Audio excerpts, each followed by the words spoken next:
আমি কি কিছু ভুল করেছি? না না, এছাড়া তো আমার আমার কোনো পথ ছিল না। এই তো আমি ধর্মের জন্য করেছি, আমি রাষ্ট্রের জন্য করেছি, এছাড়া তো কোনো পথ ছিল না। তবুও এই চিন্তাগুলো আমাকে এরকমভাবে কেন বারবার ভাবিয়ে তুলছে। আমি আমি আমি রাত্রিতে তন্দ্রাচ্ছন্ন হয়ে পড়ি, কিন্তু ঘুম আমার আসে না। কিসের শব্দ? কিসের শব্দ? না না, এ তো বাতাসের শব্দ, এ তো বাতাসের শব্দ।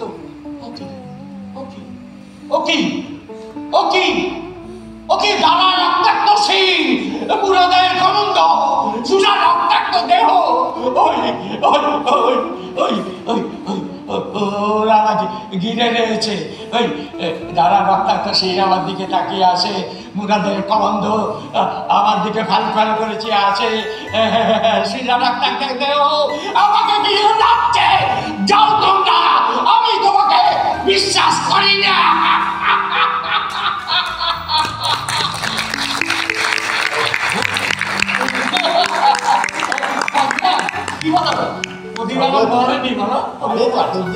আপনার প্রতিভা মরেনি, কোনোদিন মরবে না। না না গো, বয়সের তোরে আরে ওই সেরকম করতে পারি না, কিন্তু ঠিক আছে। আজকে মানে তোমাকে পেয়ে না অনেক জোশ পেয়ে গেলাম। হ্যাঁ, পুরো দিনের এই কথা প্রতিভা আপনার সেরকমই আছে চাটুর্যমশাই, প্রতিভা আপনার মরেনি।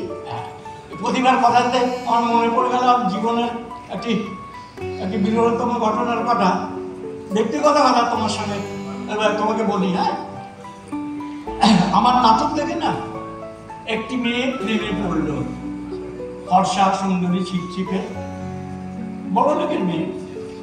কিছুদিন এখানে ওখানে ঘোরা হলো, একাডেমি, নন্দন, কফি হাউস। আমি বললাম শোনো, অনেকদিন তো হলো, চলো চলো এবার বিয়ে করি। কি বললো জানো?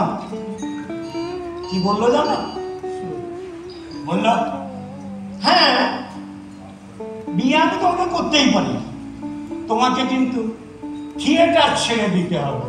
হ্যাঁ, থিয়েটার ছেড়ে দিলে কালকেই বিয়ে।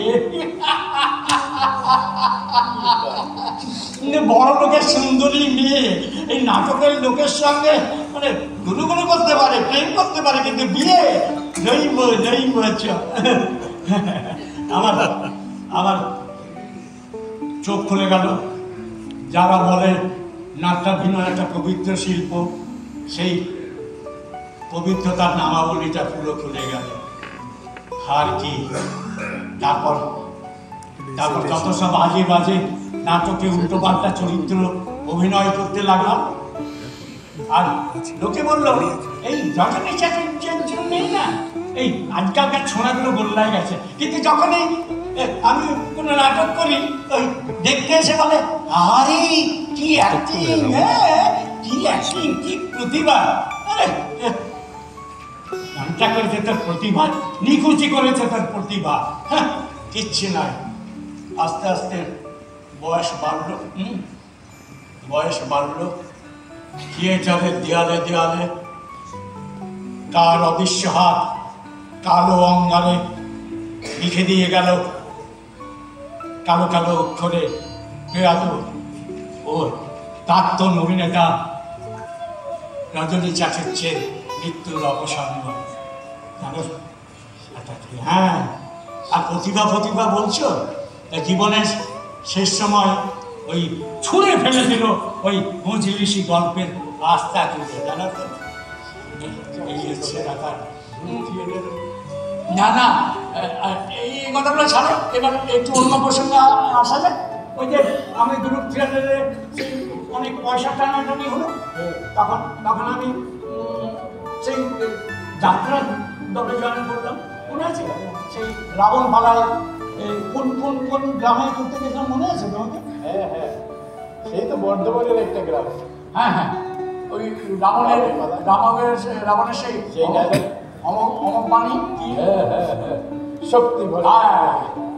শক্তি বলের মর কাপে ত্রিভুবন। আমার নিয়ম, আমার শাসন না মানিয়া কেউ যদি চাই নিজ যুক্তি করিতে গহন বা প্রতিষ্ঠিত নিজ অধিকার দশানন খবি মেনে তারে আর আর অপমান করিয়েছে আদরের ভগ্নী মোর, হোক সেই নররূপী রাম বা সাক্ষাৎ শয়তান, রাবণের কোটানাল যোগ দিবে তাহারে। শেষবারের মতো বলি, দায় যদি থাকা তব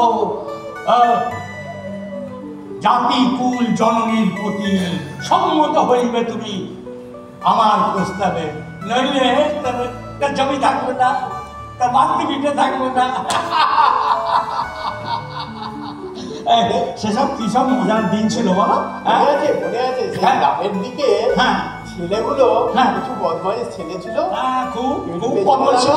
তারা- তারা আপনাকে বললো অনেক কথা হয়েছে, অনেক বকবকানি শুনেছি, এবারে আপনার গান শুনতে চাই। ওহো, হ্যাঁ। মনে আছে তারা হ্যাঁ। বলেছিল আপনাকে কি জ্বালাতন খুব করেছিল? ভাষাতে ফেলেছিল। হ্যাঁ। নাটক করি করি তো গান কি একটু এক দু লাইন করতে পারি, কিন্তু ওই রকম ভাবে আমি কি সেই জন্য